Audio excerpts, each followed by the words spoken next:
నమస్తే అండి.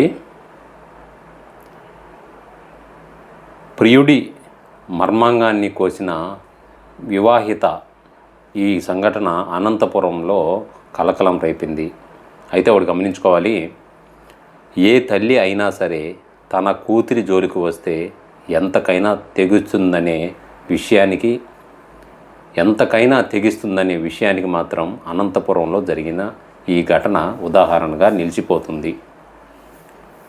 తనతో సహజీవనం చేస్తున్న వ్యక్తి తన కుమార్తెపై అసభ్యంగా ప్రవర్తించాడనే ఆగ్రహంతో ఒక మహిళ అతడి మర్మాంగాన్ని కోసి ఈ ఘటన అనంతపురం నగరంలో చోటు చేసుకుంది.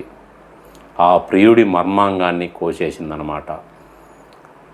ఆ మహిళ అయితే ఎవరైతే ఉన్నారో ఆ మహిళ కూతురు పైన కూడా ఇతను ఒక అసభ్యకరంగా వ్యంగ్యచేష్టాలు చేయడంతో ఏమో గమనించి ప్రియుడైనా సరే ఆ మర్మాంగాన్ని కోసిపడేసిందంట.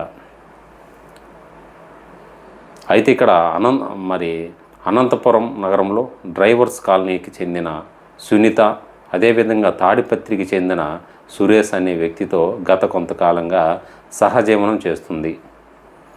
సురేష్ ఆటో డ్రైవర్గా పనిచేస్తున్నాడు. పోలీసుల ప్రాథమిక సమాచారం ప్రకారం సురేష్ మద్యం మత్తులో సునీత కుమార్తెపై అసభ్యకరంగా ప్రవర్తించాడు. దీంతో ఆగ్రహం గురైన సునీత కత్తితో అతడి మర్మాంగాన్ని కోసేసింది.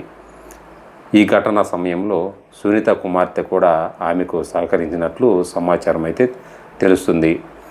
తీవ్ర రక్తస్రావంతో గురైన సురేష్కు స్థానికులు వెంటనే అనంతపురం ప్రభుత్వ ఆసుపత్రికి తరలించారు. అనంతరం సునీత స్వయంగా 1 టౌన్ పోలీస్ స్టేషన్కు వెళ్ళి లొంగిపోయిందనమాట. ఈ ఘటనపై కేసు నమోదు చేసి పోలీసులు దర్యాప్తు చేస్తున్నారు. ఘటన అనంతపురం. సునీత స్వయంగా అనంతపురం 1 టౌన్ పోలీస్ స్టేషన్కి వెళ్ళి లొంగిపోయింది. కేసు నమోదు చేసిన పోలీసులు బాధితుడు మహిళ ఆమె కుమార్తె వాంగ్మూలానికి నమోదు చేస్తున్నారు.